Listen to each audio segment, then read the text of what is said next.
Hi guys, welcome to Kingdom Comics Live, the Justice League review page.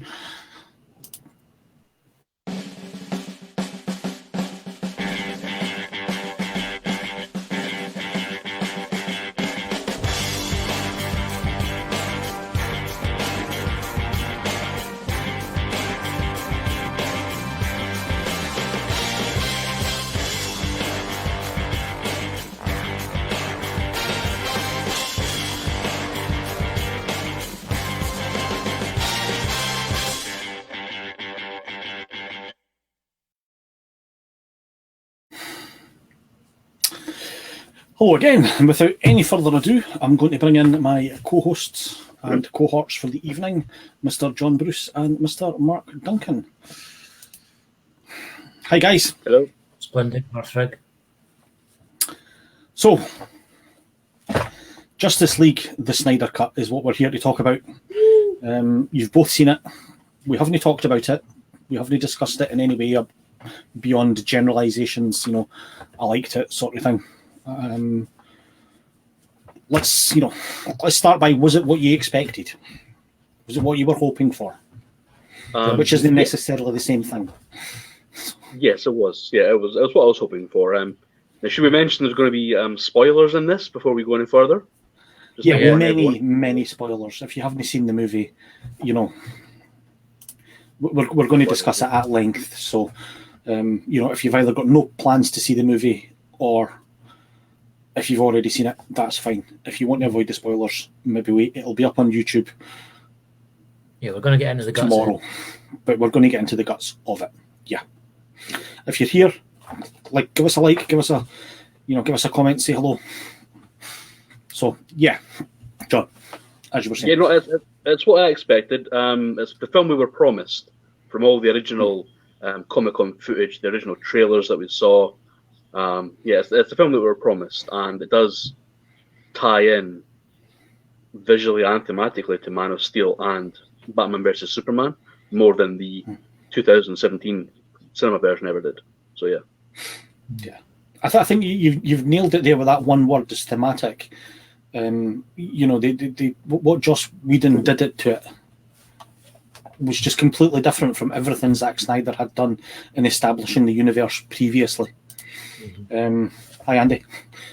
So, and I think that's why it was a little bit jarring, to see Whedon's version. Whedon's version was basically the Avengers with DC characters. He was trying to recapture what he'd achieved with Avengers, and it's a different story with different people. Especially lightning stuff like characters like Aquaman, having them sit in Wonder Woman's lasso and all that rubbish. It's like. Yeah, these are the kind of Whedon-esque, slightly childish jokes. That a perfect example before we get into things. I did. Sorry to interrupt you.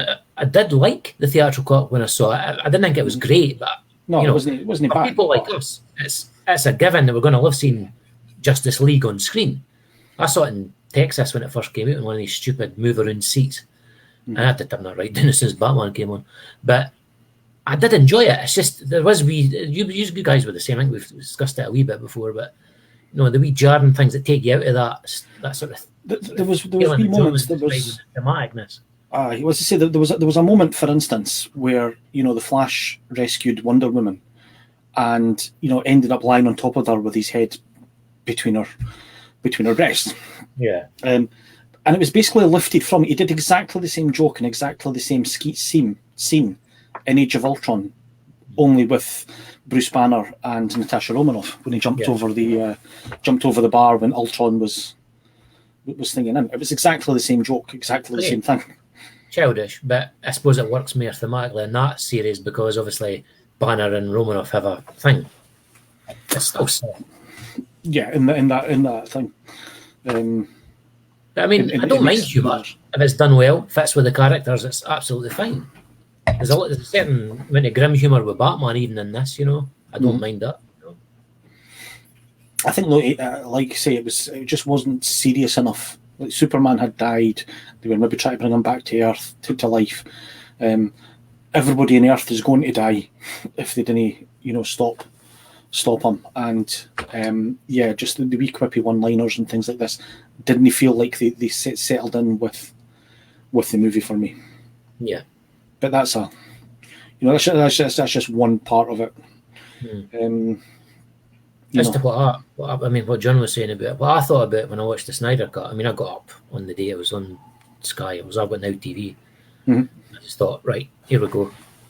And I must admit, I'm not a Whedon fan. I'm no. I like some of his films. I think the other ones are an absolute mess. But I didn't mind the superhero stuff. I thought Man of Steel was good. I thought it was very in keeping. You know my quibbles. We've talked about this before. As you say, I like to have a moan as well, but it's because, unlike you, Who said that? I've got the two backgrounds. I've got both film studies and comics, so I'm in between it, and it's kind of difficult for me at times because I put my film hat on. It's very different. I put my superhero comic hat on. It's different. I've got to mix the two, and it's like I'm a split personality sometimes with that. I said it, but when I watched it, I was actually thinking it was going to be like half rubbish, half okay, slightly better than Whedon's theatrical cut. And I was very pleasantly surprised. I thought it makes sense. It's a lot more linear. It flows. Character motivation's much better. The writing for the characters was perfectly in keeping with those characters. Do you not think, just you saying you thought half of it was going to be crap and half of it was going to be good? We went into it with the expectation that the half that we'd seen was still going to be there, and the extra 2 hours was going to be an extra 2 hours. When in actual fact, it felt like the 2 hour previous movie. A good maybe, between 30, 45 minutes of that was cut. Whole subplots involving the Russian family and things like this were cut completely. So you probably had 2.5 hours of new material in the 4 hour thing. Which let them do something completely I thought it was going to drag in parts, and it only dragged in one tiny bit for me. Otherwise, it flowed quite well.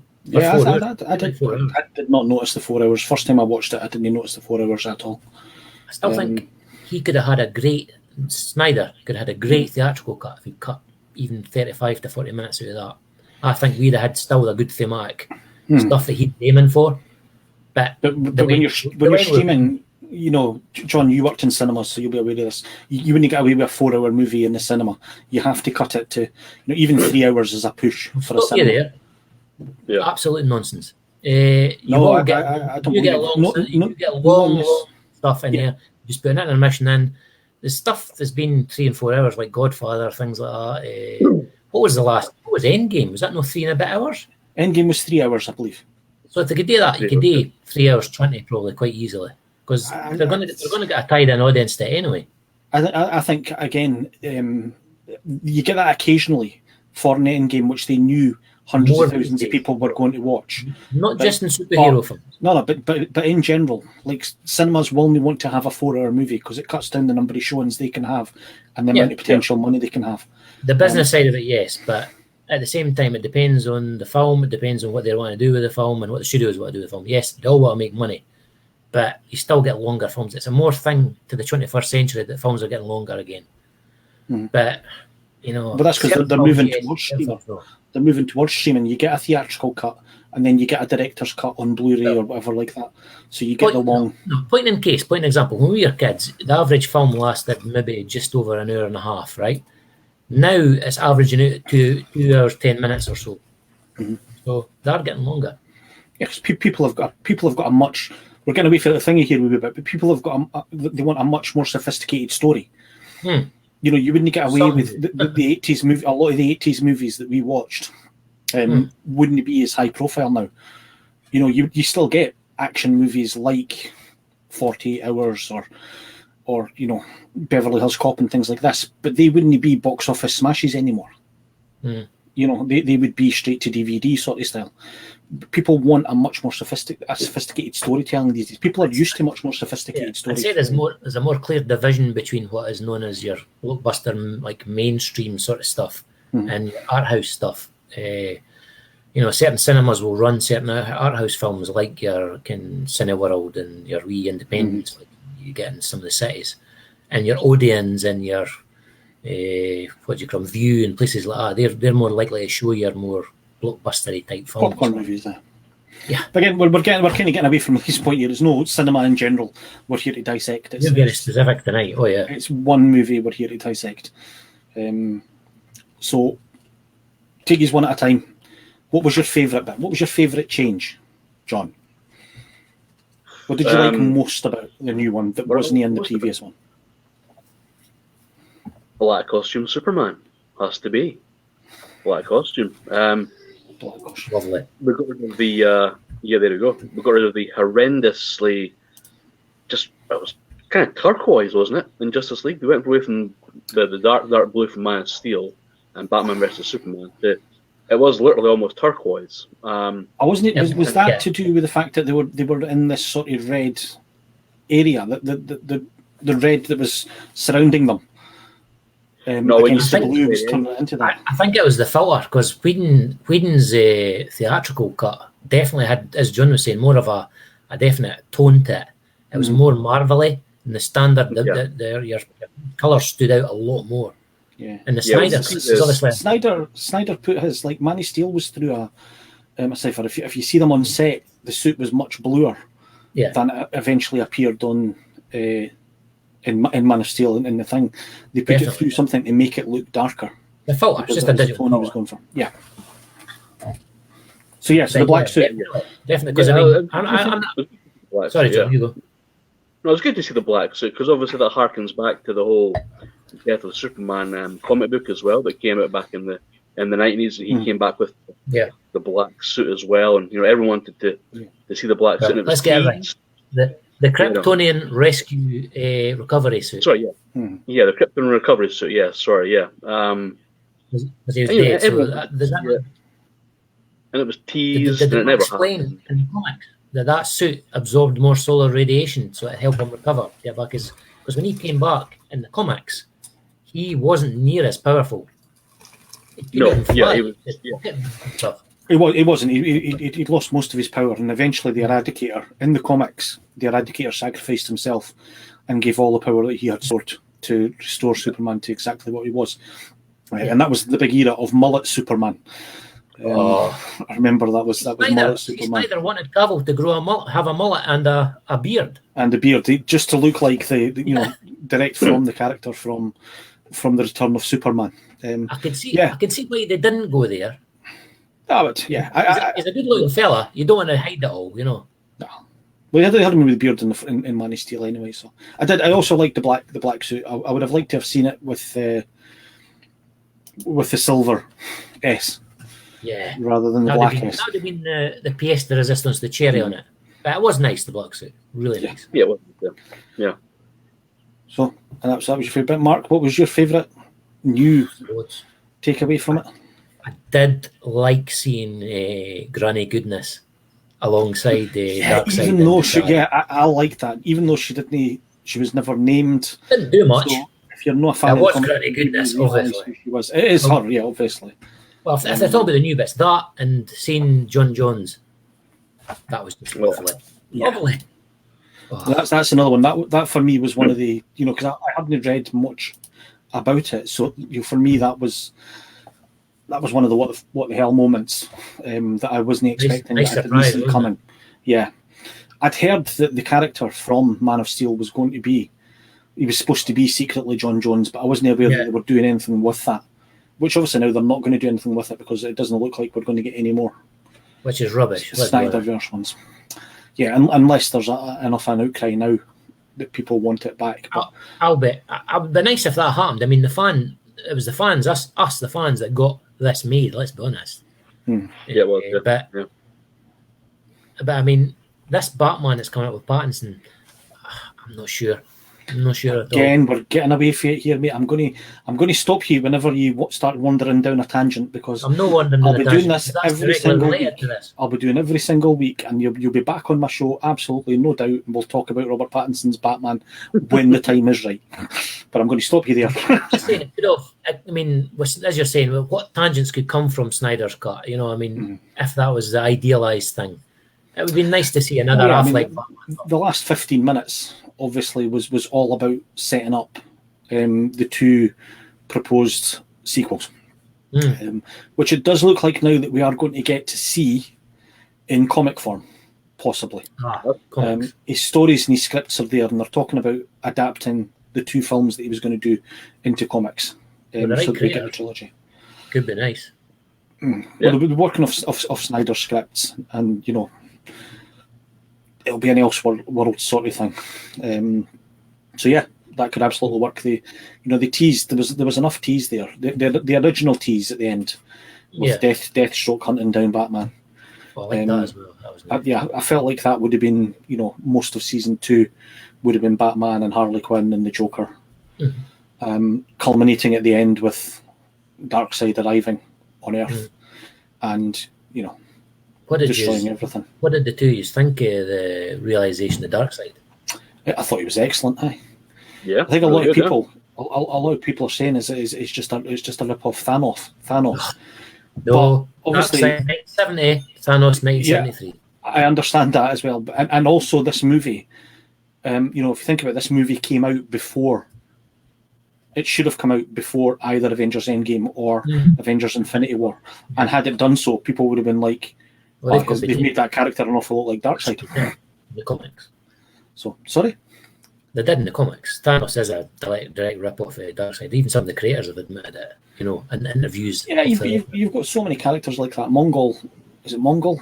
Mongol, yeah. Yeah, is another one. To a certain extent. Apocalypse. In the comics is basically, Apocalypse more than any, I think.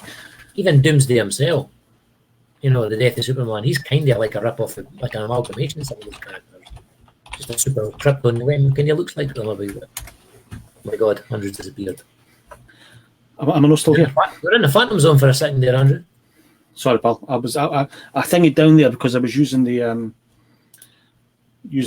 screen, the computer. I don't want to know. Yeah. So there's Apocalypse as well, which again, in body shape and everything like that, was very much like. Obviously, powers are entirely different, but the look at them, definitely, yeah. Just so everyone knows, I am enjoying. It's a Sunday evening, so I've got a gin and tonic on the go and some wine left over from dinner. Yeah, that's what I'm saying. What's that? Sorry, you keep on freezing up a wee bit, mate. Saying I've only got a decaf. I'm pretty boring. Well, that's what I'm saying. See what's in it. So yeah, Darkseid. I thought Darkseid was very well realised. Very well acted, emotional captured. Like I say, seeing Granny Goodness and Desaad was excellent. Would have been nice if they'd been able. There's so much options they could have went into with the New Gods and Orion and things like this. I love this. Yeah, cool. And a little Scott-free cameo. Yeah. In the background, away. Because again, Marvel are getting in ahead of them, like the New Gods and Orion and everything like that. Correct me if I'm wrong here, but I think they also came before the Eternals. So, you've frozen up. It'd be nice to see that I froze up a bit there. Did you guys froze up there totally? Okay. The lovely, the vagueness of the internet. Yeah.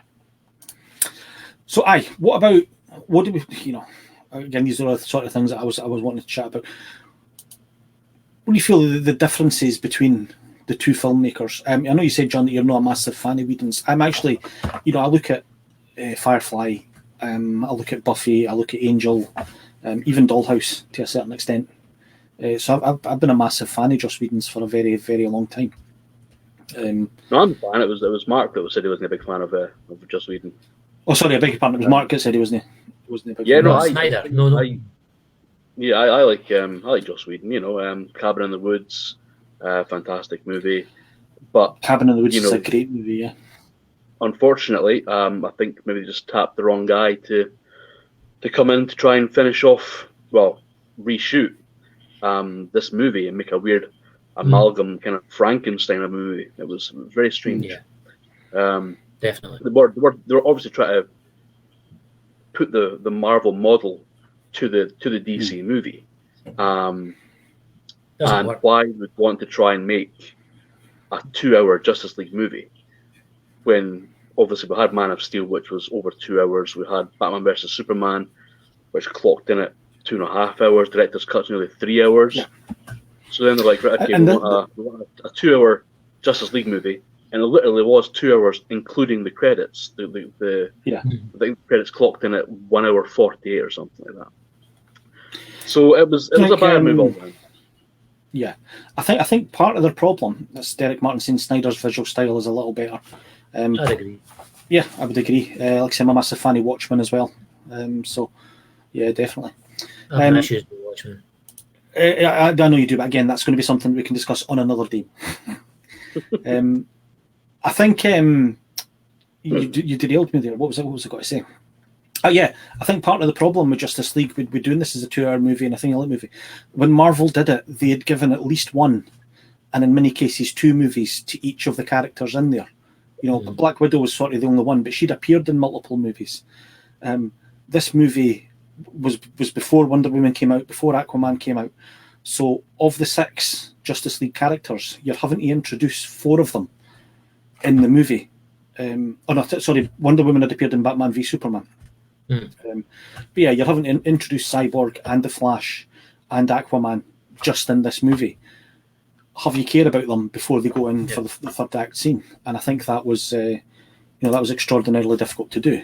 Whereas the Avengers had established Iron Man, Thor, Captain America, all in their own movies already.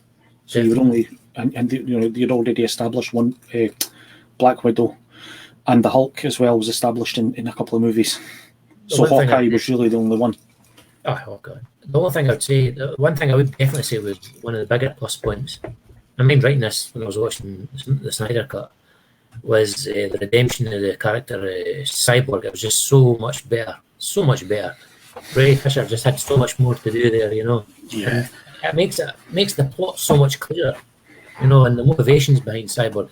It is just some grumpy, sullen, sulky sort of ex-football player who's been crippled. It was a much more redemptive arc for him. Yeah, definitely. He gets in the relationship with his dad. It's just beautifully done. And we didn't get that. Yeah, there's that at all. Sorry, there's a lot more explained in this movie.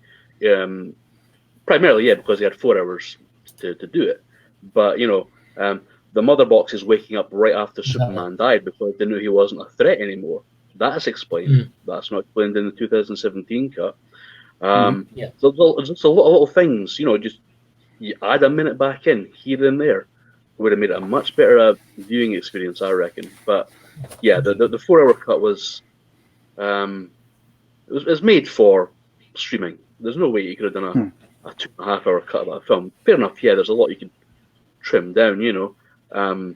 The women in Iceland, singing on the beach, sniffing jumpers. That was a bit creepy. That was a bit odd. Yeah, there's the occasional scene like Aquaman fanboys and girls. Yeah, there's a few things that could be trimmed down. There wasn't a lot of that. I think, you could have lost some of the epilogue stuff. Given now that we're not getting any more movies, much of the epilogue could have been thinking. The introducing the Martian Manhunter wasn't necessary, given that we're not going to have any more movies now, so he's not going to be used again. Yeah. So yeah, you can see. I kind of see where there's an hour to trim to get it down to a 3 hour movie. To be honest, I think you could quite easily. Yeah.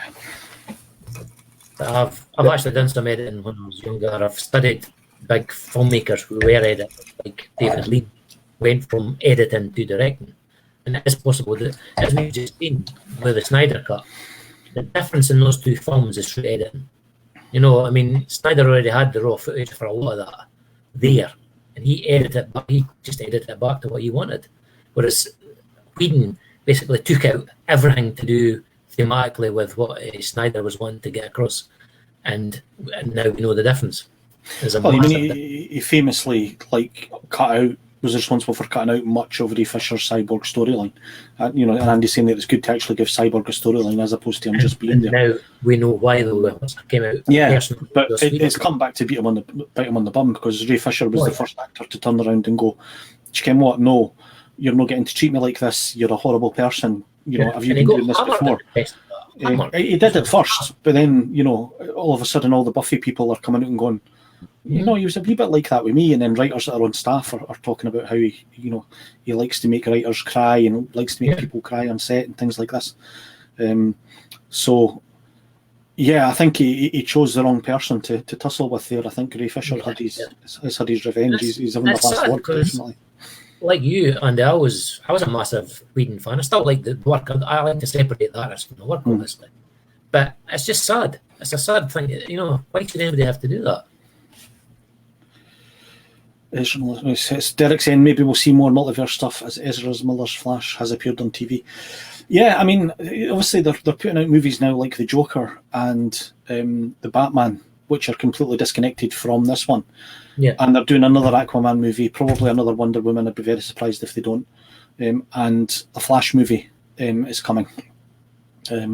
Nice to see. The Flash's story was fleshed out a wee bit more. You got to see Iris. You know, these are scenes that appeared in the trailers, and it's always frustrating to me when a scene is in a trailer and then doesn't make it to the movie. Yeah, it happens a lot, doesn't it? I mean, Ezra Miller's Flash. Sorry, John. Sorry, Mark. You go, Mark. Sorry. I think I said on my Facebook post about Ezra Miller, I've got my issues with Ezra Miller as a performer generally. I just don't like him as Barry Allen. It's one of my few bigger niggles with any of that stuff. It's not just Justice League. His performance I could live with if it wasn't for the realisation of the powers. I just find the way he depicts Flash's powers with this weird splayed out running. It's not even running, isn't it? Like he's doing some sort of Tai Chi. I just find that really, really jarring and odd. But maybe it's because the TV series does it so well. I don't know. The TV, like, I'm not a big fan of the CW TV series. I find them bland. Sorry? Well, with Quicksilver's, the way his realisation is power, much better speedster power. Quicksilver in the X-Men movies was a much better realisation of the power, yeah, but that's not what they did. Although they sort of did a little bit. You know, they borrowed more from that than they did from right thing to borrow from, But yeah, the CW TV shows I find, you know, pretty bland and uninteresting. Can be hit or a miss, definitely. Yeah. And it can be down to, you know, they've not got the budget to do the effects necessary to have these sort of things. But yeah, I don't think Ezra Miller's done a bad job.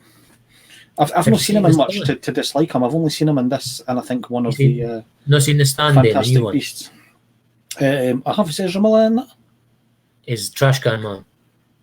Oh, no, I'm about 4 episodes in, so I haven't really come across Trash Can I'm Man. not spoiling. You know Trash Can Man's in if you've read the book. Yeah, I've read the book, mate. But I just don't like it. I think maybe because Mark Frewer did such a great job in the original miniseries, it's very jarring to see him played as a sort of gibbering loon. You know, it's just maybe it's just Ezra Miller just doesn't hit the right sort of notes for me. I don't know. Mm-hmm. Fair play. Some actors. Because if you look at that, Henry Cavill was perfectly cast. Gal Gadot was perfectly cast. Jason Momoa, I think, was perfectly cast. You know, so if you look at Ray Fisher, perfectly cast. Ray Fisher was so good, especially in the extended. Got a chance to shine. Ben Affleck, even as that rendition of Batman, is almost the Arkham Asylum. Yeah, Batman Asylum. Almost Dark Knight. Yeah, Batman is so good. So you know they nailed on the casting of 5 of the main characters. If you're slightly unhappy with one of them, and I would sort of disagree. I think Ezra Miller did an excellent job. I think Grant Gustin on TV is much blander. You know, he's likable. Don't get me wrong. I don't think he looks the part. He doesn't look the part. I like the way the powers are realised. I don't think it looks the part. Grant Gustin. Too skinny. No, and it's possible that they missed a trick possibly by not making. You know, if they were going to play that kind of kooky, wisecracking character for the Flash, possibly they should have gone with Wally West. Yeah, because his character's that's more. Who he's playing. He's playing Wally West. He's not playing Barry Allen, which is odd. It's maybe more odd for us older farts because we're more used to the character being more a straight up stalwart kind of hero type, than a young kind of not sure of his powers, cocky type, you know, or not uncocky type. Yeah. But it's very nervy and sort of things like that, you know. As I say, all told, I think most of the casting for this movie was nailed on brilliant. So yeah, casting I don't think I've got a problem with.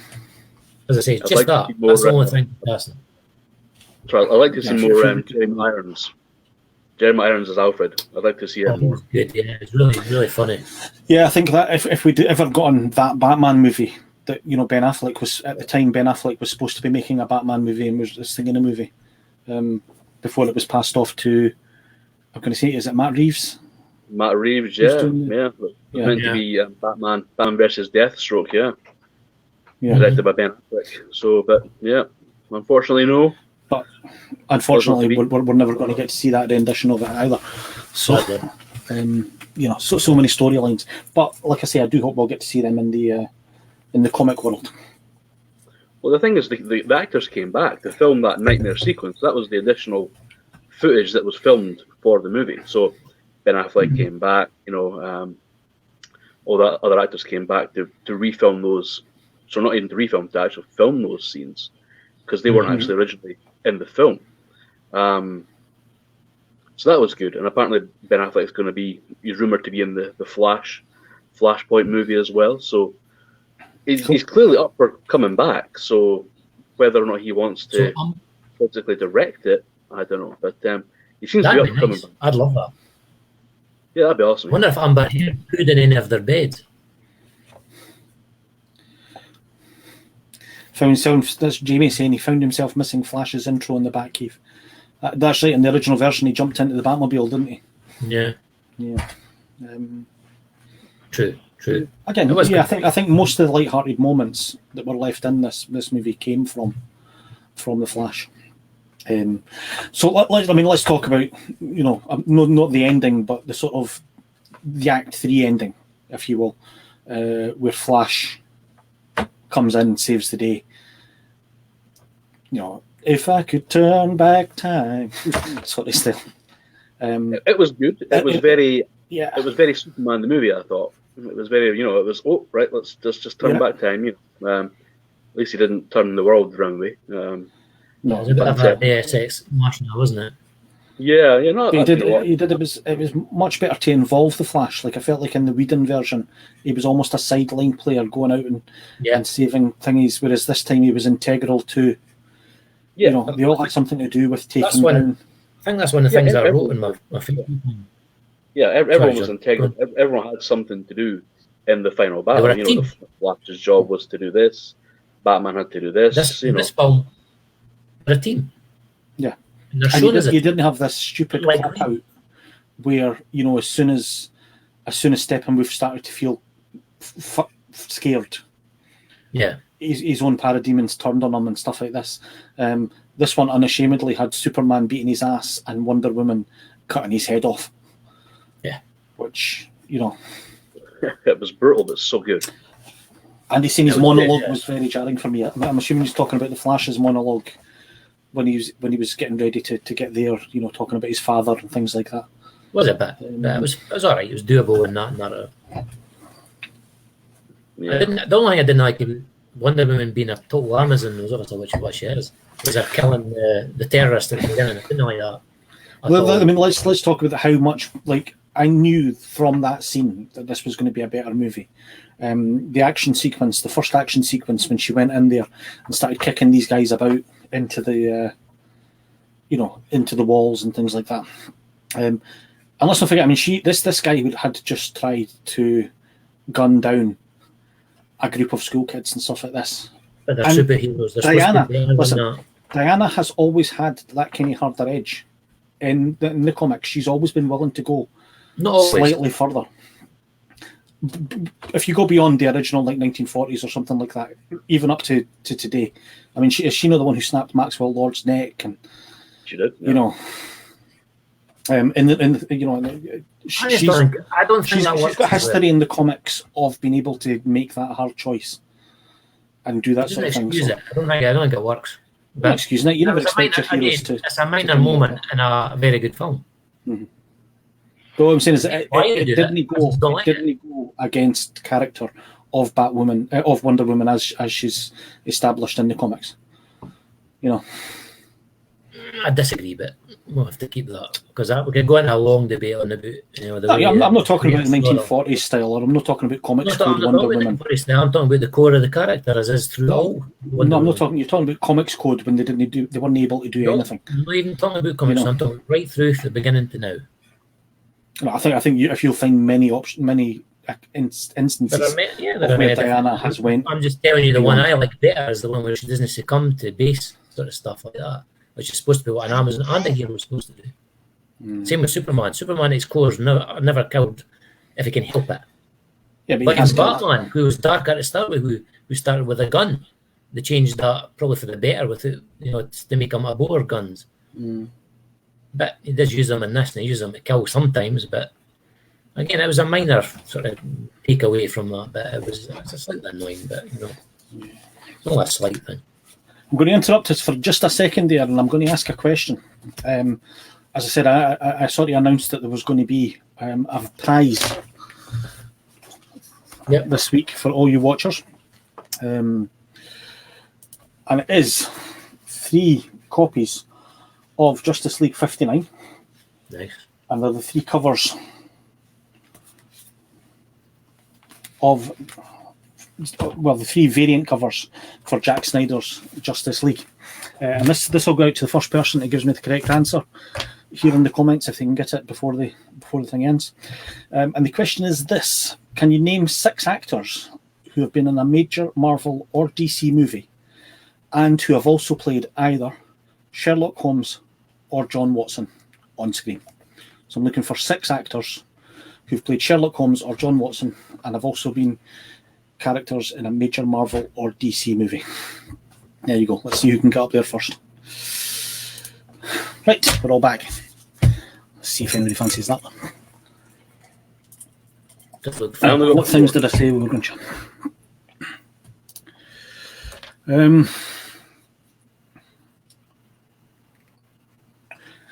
It's been touched on before. You talk about we're the ones who got to see this movie. How do you think? Obviously, in our era, we've seen lots of shows rescued and lots of movies rescued and things like this. How do you feel that release the Snyder Cut became this huge cultural phenomenon type thing? It was very much a people power type thing. John, what's your thoughts on that? Well, I read the book. There's a book just came out by an author, Sean O'Connell, who it's called "Release the Snyder Cut," basically, and I read it a couple of weeks ago when it came out, and it covers the whole sort of the fan base, and it talks about the initial starting of the "Release the Snyder Cut" hashtag and all the stuff that the fans did while trying to keep Zach's vision, and at the same time, as well as raising money for events such as, they put Release the Snyder Cut on billboards at national football matches. They put it on Times Square, but also they kept raising money for suicide awareness, because obviously that was the whole deal with one of Zach's reasons for leaving. His daughter. His daughter took her own life, didn't she? Yeah, and the fans pretty much hard. They had events. They had planes above the Warner Brothers studios with Release the Snyder Cut. They had, and they got Zach himself involved, who would routinely tease out pictures on his social media video of, look, this is the cut. Here's the films here. Here's the film can. Jason Momoa would pop up and say, "Yep, I have seen the film." Then the stars got involved as well. Gal Gadot, Ben Affleck, Ray Fisher. They all tweeted it out. So it was the fans. It was amazing. It was fantastic.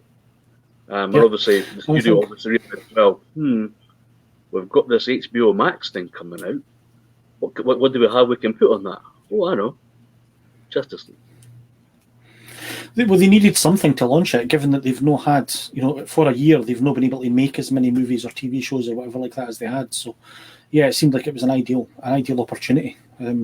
Everything came together, and we got to see it, which is excellent. Definitely. It makes you think what we can do in the future. Obviously, they're talking about restore the Snyderverse. That's a hashtag that's just popped up recently. But obviously, there's the David Ayer cut of Suicide Squad. they're wanting the original Suicide Squad cut. So Derek's saying he can only think of 4, which is 4 was easy. That's why I'm asking for 6. 4's what I got, but the potential 5th, I don't know. I think at least 4 without help of the internet, but I think I need to consult the internet for more of them. Yeah, the internet's cheating,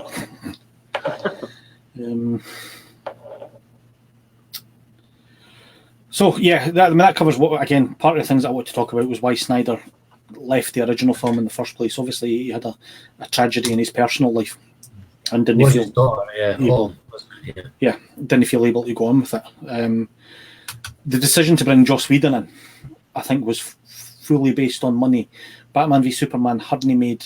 I'm not sure if it had made any profit or not, or if it was a complete bomb, but it certainly wasn't making what they'd hoped it was. It made money. It just didn't make like Marvel money, which is what DC Warner wanted to do. Marvel money, yeah.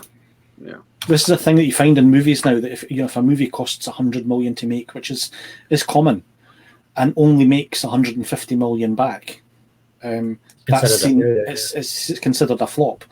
And this is something which has made $50 million. Somebody who owns a business, I can't concede of if that movie had made $101 million. That's insane. But it's how studios work, unfortunately. Jamie's in with a first one. Henry Cavill, Robert Downey Jr., Benedict Cumberbatch, Martin Freeman, Ian McKellen, and Jude Law. That's not exactly the same as the 6 that I had, I'll be honest with you. I didn't have Ian McKellen on my list. Yeah, played him in Mr. Henry Cavill in Enola Holmes recently. Yeah. I had, in my 6, I had Michael Caine rather than Ian McKellen, who had played Sherlock Holmes back in the 80s. A clue, wasn't it? A spoof. Yeah. So there you go. Mr. Holmes was Ian McKellen. So there you go. Yeah, 3 comics for you, Jamie. You'll have to come and collect them. Actually, no, you're just in Musselburgh. I'll be through at my mother-in-law's at some point. I'll get them dropped off for you. Well done, Jamie. I hope you got that yourself and not the internet.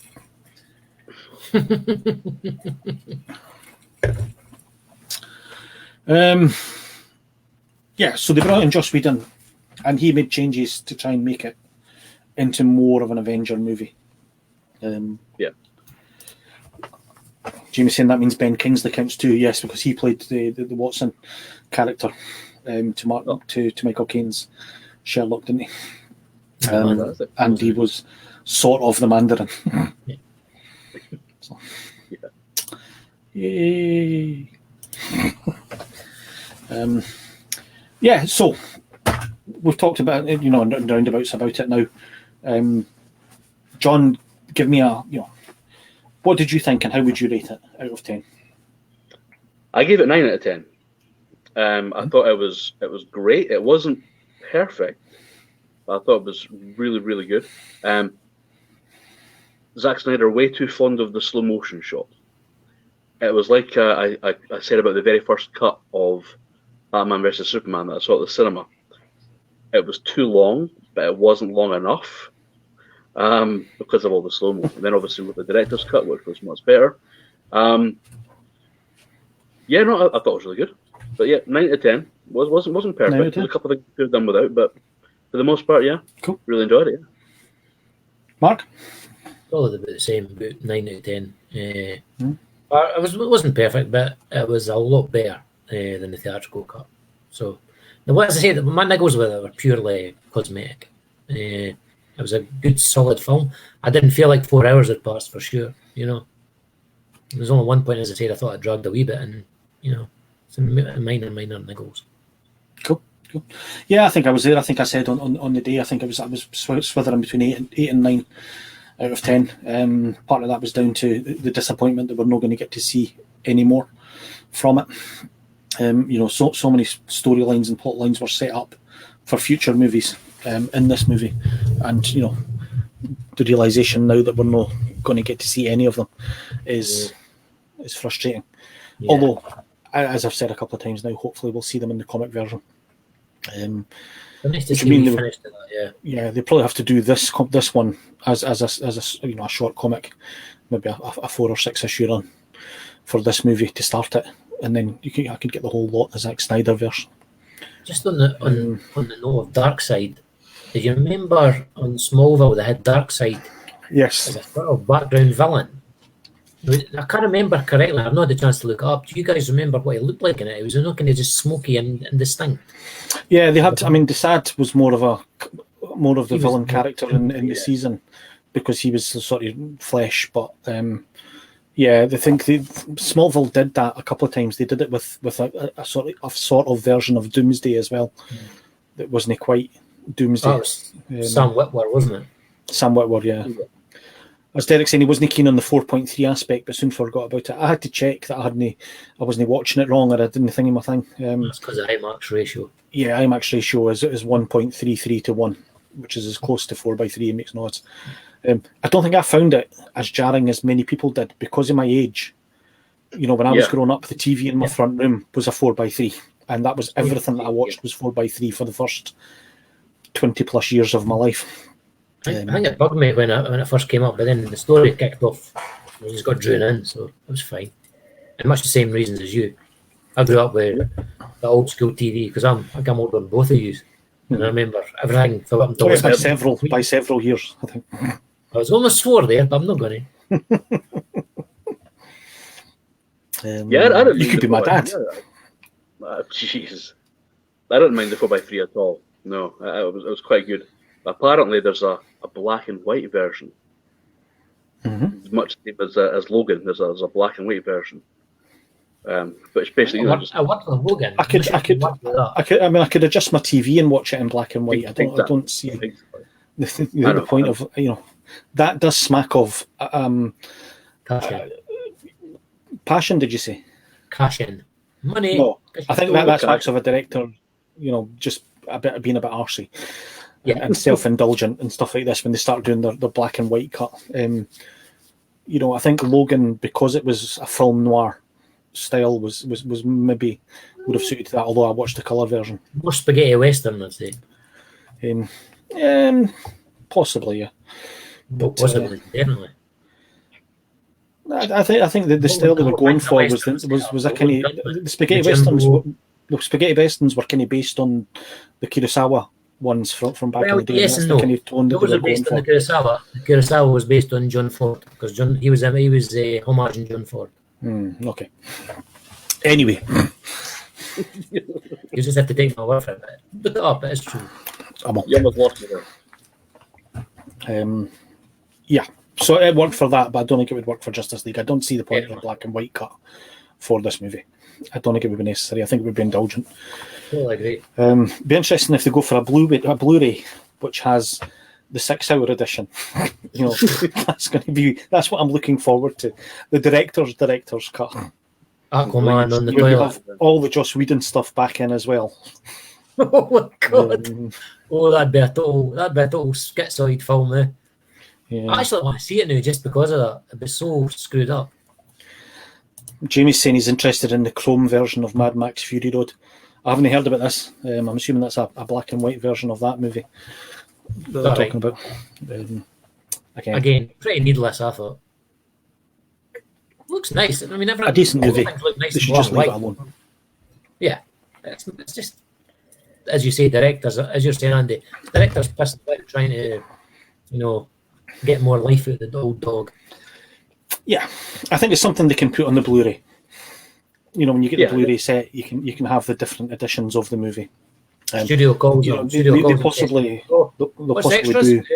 Have you got anything lying around your studio? Well, that's it.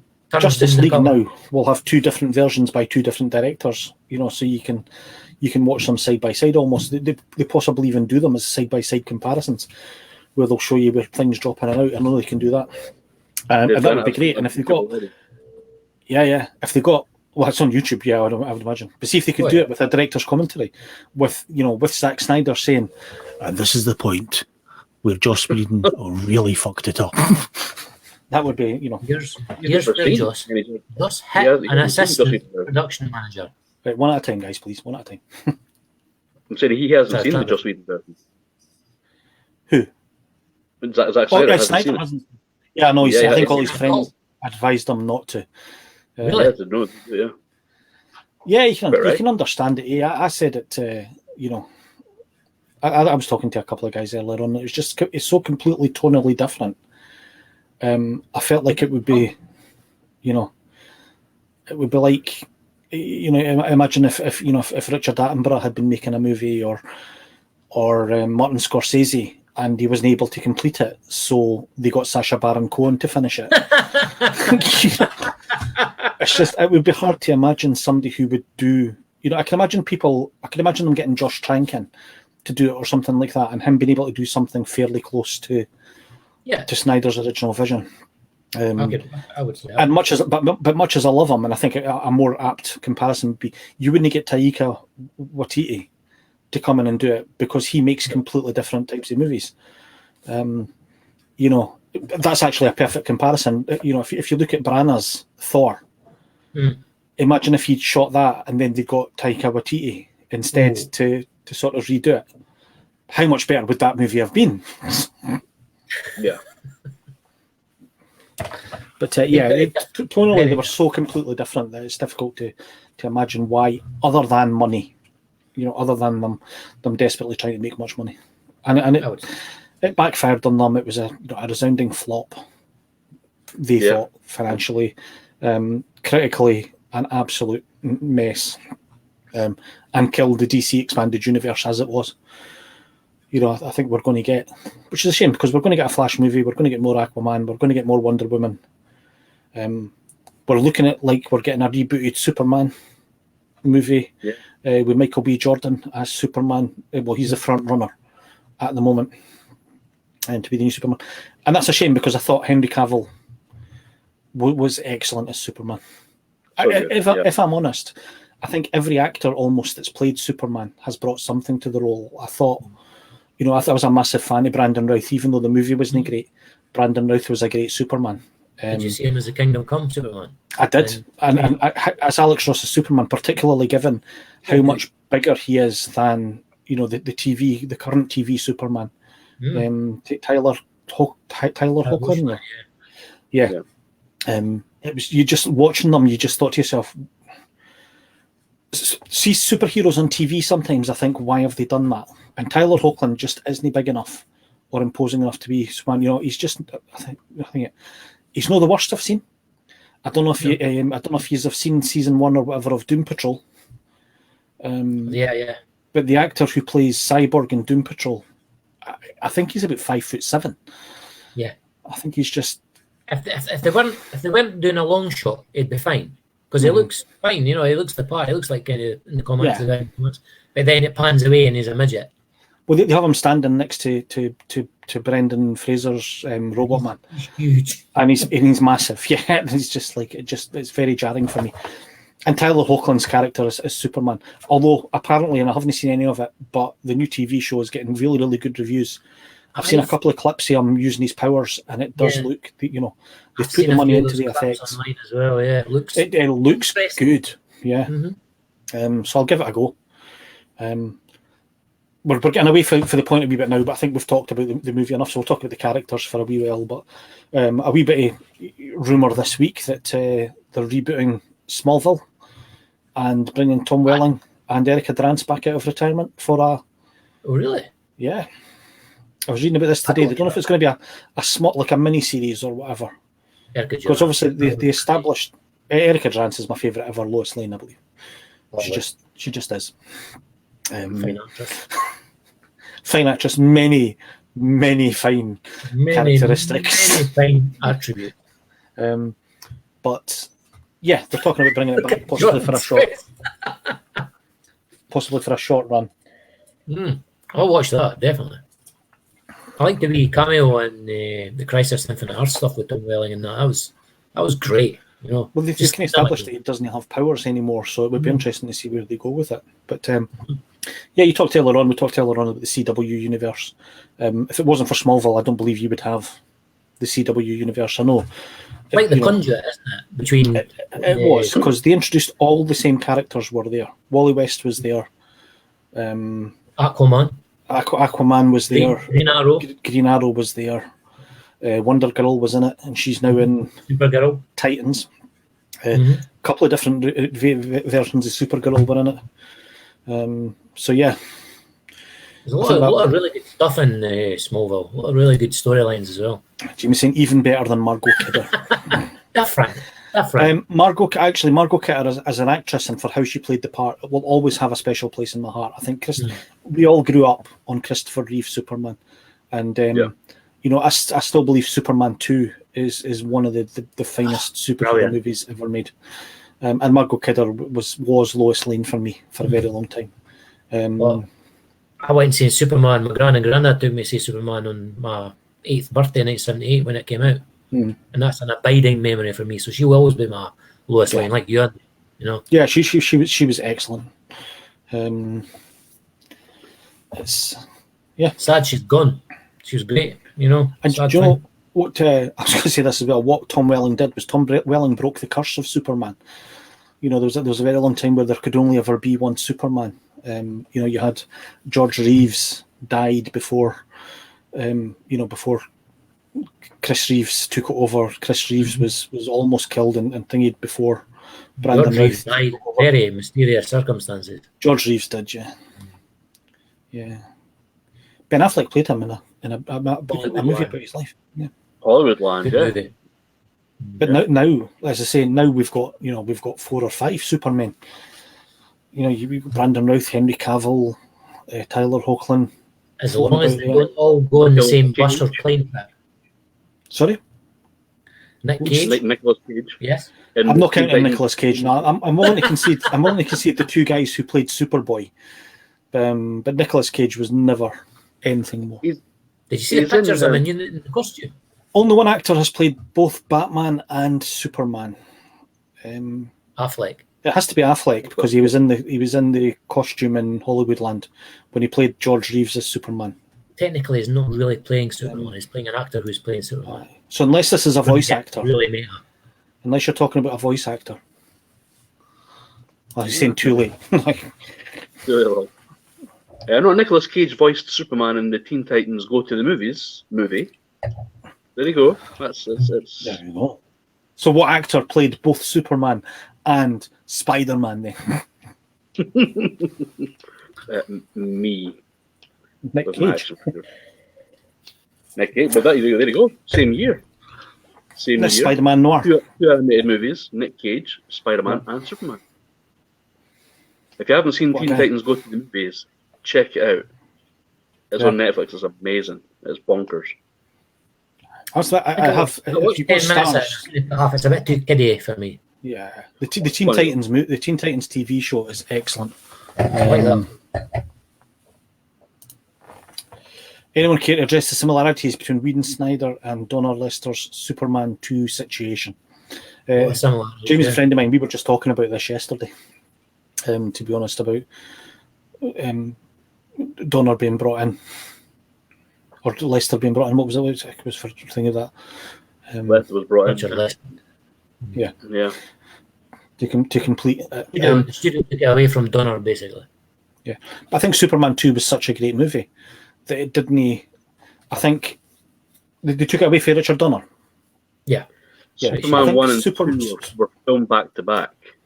1 and 2 were filmed back to back, and Richard Donner didn't get on with the Salkinds, so there was a break where Richard Donner went back to the States or something, and then wasn't asked to come back, and was replaced by Richard Lester, and Gene Hackman wouldn't come back in to film any more scenes. So, if you've seen any sort of Gene Hackman scenes, it's not him; it's a double.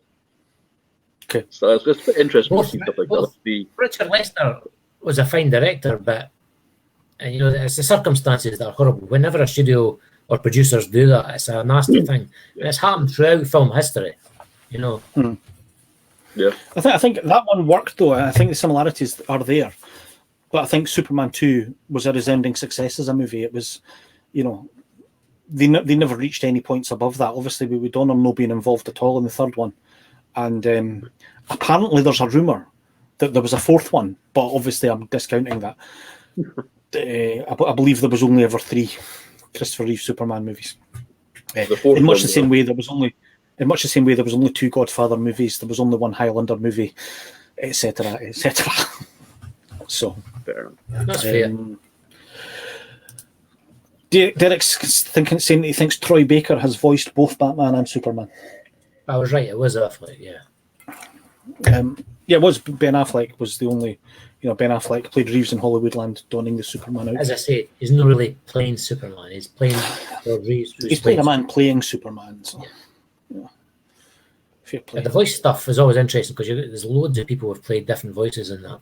So, I mean, you could go in for a long debate with that one. Who is it? Who was the guy that voiced Batman in Batman animated series? Because he was on. Kevin Conroy, was it? He was on as playing the future Batman in one of the CW series. Yeah, Kevin Conroy, I think that is. Can he play the extra suited Batman? Yeah, I think, like I said, I was a wee bit older at the time there, so I didn't grow up with these. But from the animated series, Kevin Conroy is Batman in much the same way that Mark Hamill is the Joker. Just. But do you know who the original voice of the Joker was? The original Joker was Tim Curry, and they replaced him with Mark Hamill. There you go. I can imagine Tim Curry would. Tim Curry would be excellent at it. Tim Curry's great, I believe Tim Curry's brilliant. I believe Tim Curry's very poorly at the moment. I know that's understood he was ill. A bad major stroke. But I think Tim Curry always strikes me. There's a couple of things. He was excellent as Pennywise in the original version of it, and Rocky Horror Picture Show. Rocky Horror Picture Show, and what was it? Clue. Just absolutely brilliant movie. So good. I never knew about Clue that the 3 different endings weren't all part of the same film. They showed the different endings in different cinemas. And only when it came to home video were the 3 endings on. In my mind. I remember watching that on actual video back in the 90s, when that came out. I remember watching it, loving it. I do. I absolutely loved it. I think it was up there. There was another movie around about the same time called Murder by Death, which had Charlie Chan and Hercule Poirot and all the sort of big things. Miss Marple and stuff. Yeah. And I remember loving that sort of thing. That was hilarious. Was Alec Guinness not a blind butler in that? Something like that, yeah. I've not seen it for a while. It's not. It's one of those ones that I haven't been able to find on streaming service, and I've got all the streaming services. On Amazon or something? If it is, I'll have a look at it. So have a wee look, because I'm sure I was skimming whilst having a libation one night, and I'm sure I've seen it on one of the streaming services. It would have been at either, because I've got Amazon, I've got Netflix, so it might have been one of those 2. I may have watched half an hour of it before my libation sent me off to sleep. That's age for you, mate. That's age. You start your libations early enough. Just soda water in case anyone's interested. I've got to ration my libations now at my age. So, have you got anything else that you want to say? Because that's been just over an hour there. Is there anything else you want to say about Justice League? Any final points you want to make? I will say I never noticed at the very end. Sorry, John. The Lois is carrying what looks like a baby crib into the house. After no, I didn't pick that up. There was a pregnancy kit at one point. There's a side-by-side comparison I saw online, and in the original 2017 version, she's carrying like a crate of some sort, and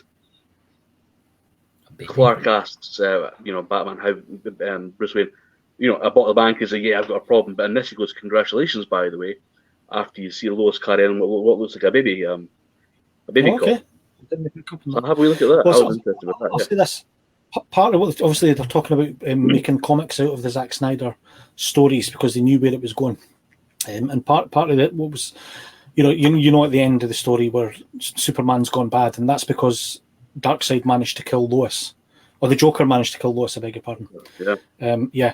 In the movies, because the Flash went back to him in Batman v Superman, and he knew what he had to avoid. In the story, in the movie, which was never made, it would have been the case that Batman would have sacrificed himself to save Lois, which would stop Superman from ever succumbing to the anti-life equation and becoming Dark Superman and saving the whole day. And as a result, Superman and Lois, Clark and Lois, they called their child Bruce. And the final scene of that third movie would have been them taking young Bruce Kent into Gotham, into the Wayne Manor, and him adopting the role of Batman and becoming Batman of the future. That'd be nice. Yeah. Very nice. Final point, let's make it permanently canon and just go from there, reset the DEU and play ball from this point. Ian, I completely agree. I think they have said, no, the original Whedon one is canon and this is, a thing like that. But if they don't respond to public opinion and make this the canon movie, they will miss a trick because they could build the Flash movie off this. They could build the next Aquaman movie off this. Wonder Woman eventually in the third movie that they were going to make, Wonder Woman would have become the Queen of Themyscira, and in a cataclysmic final battle, she would be leading the Amazonians, and Aquaman would be leading the Atlanteans, and Superman would be leading the powers of man against the powers of Darkseid, and that would have been, it would have been a final scene to rival the final scene in Endgame. Because again, the flashback scene where they had Zeus and David Thewlis turning as Ares. I don't know if you spotted David Thewlis there, obviously massively CGI'd. I love David Thewlis. Yeah. That scene, that whole thing, I think Darkseid went down a wee bit easy. But it was great to see it was great to see the Amiga beams. Oh, that was nice. Getting the Green Lantern. Yeah, a Green Lantern. That was good to see some Green Lanterns in, but not that Green Lantern. So we can all think that there. But yeah, I agree absolutely, Ian. They should make it canon now. Yeah. Derek's asking if there's any news of a new Green Lantern movie. I believe it's in development. In rumblings, yeah. It's my understanding that they're going to use a different Green Lantern and not go with Hal Jordan. The end of the John film Stewart. where Manhunter appears, I would think was John Stewart. Green Lantern. Yeah, At well, the that's end of the film. I can. It's meant to be John Stewart, Right. instead of Martian Manhunter. So I think John Stewart would be a better choice. I think, they're obviously possibly now, and I'm not going to say this to be controversial or anything like that, but possibly now that if they're going with a black Superman, they might not go with the black Green Lantern because they'll already have ticked their diversity box. But John Stewart is a much more relatable Green Lantern for most people there, because for anybody younger than me who grew up with the Justice League animated shows, he was the Green Lantern to them. A very good Green Lantern. Some say the best of them all. But those people haven't heard of Guy Gardner. Guy Gardner. Give me Sean William Scott as Guy Gardner any day. I'll watch that movie. Brilliant. How good would it be, John, Imagine. to see Batfleck knocking out Guy Gardner on screen like in Justice League? One punch. Yeah. Love that. I would love that. I would like to see, because they did the great sort of not historical, but Second World War Captain America, and they did it with Wonder Woman. I would have liked to have seen they could have introduced the Green Lantern with Alan Scott, and had that one, and then open up the Justice Society. Yeah, and then have him older. Open up the Justice Society. It gives you options for, and the Justice Society have been used again. If you've got Netflix or whatever, there's the Stargirl TV show, which is introducing all those characters. Not Power Girl yet, unfortunately, but here's hoping. We'll have to CGI her. Yeah. I've seen half the first season and I'm quite enjoying it. Yeah, it's good. It's a lot of fun. Again, it's like the CW ones. I like Joe McHale was the old Starman. That was quite fun. Joe McHale is old Starman. Owen Wilson. Or is it Owen Wilson? Is it Luke Wilson? Luke Wilson. I think it's Luke Wilson. Owen Wilson's going to be in Loki. Yes. Oh, is it? Yes. Series? Yes. Is any of you guys? He's going to be an agent from the temporal. What's the temporal agency called? Oh yeah. Can't remember. God, was it cool? Yeah, it's in the trailer. Jamie saying, kind of like there's different versions around precedents in comics land for some characters being different books by different artists and writers. Yeah, I mean, DC in particular, not so much Marvel, because apart from the Marvel Ultimate Universe, the idea of Marvel is that this is the same universe that's always been. So, you know, Marvel Zombies different. Marvel Zombies came from a parallel universe, so you do get occasional Elseworld things, but they were again brought into the main universe as well. What was that one? Remember, but the normal Marvel universe has never split off. It's never had a crisis sort of thing. There are alternative worlds, isn't there? In Marvel still. Yeah, there's alternative universes like Marvel 616, I think, is the one that we know, and things like this. There are multiverses, and they're going to be introduced. There's scope for that as well, you know, in Marvel. But it's not like what I'm trying to say is where DC every 15 years or so has some kind of crisis event and reboots their entire universe, and the characters start from scratch again. They're younger and they didn't know each other. Yeah, Marvel's never done that. Like this Spider-Man here is the same Spider-Man that's been Spider-Man since the 1960s. Well, what do you cry me Spider-Man as well? Miles Morales?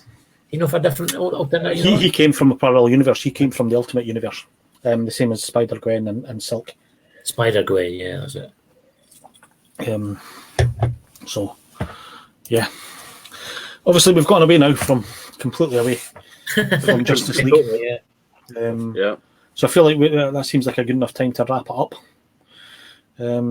Thanks very much for joining me tonight, guys. Thanks for joining me, anybody online. Jamie, I'll get your address, and next time I'm flying through that way, I'll get these comics dropped off to you. I'll be back on Wednesday for my usual Wednesday discussion. I'll be discussing it with who's my guest this week? Robert Allen is my guest this week. Again, he's a lad that I've known for a while since I opened the shop. He knows a lot about comics, and he's done more for competitive gaming in Fife than anybody else I know. So we'll be talking about comics and movies and films and no doubt fighting games on Wednesday. Robert's then, definitely. Yeah. Derek saying he's enjoyed watching. Derek, I've enjoyed having you here, man. It's nice for people to get involved. Stay cool. Thanks, John. Thanks, Mark. That was fun. And I'll speak to you all on Wednesday. Cheers, guys. Bye.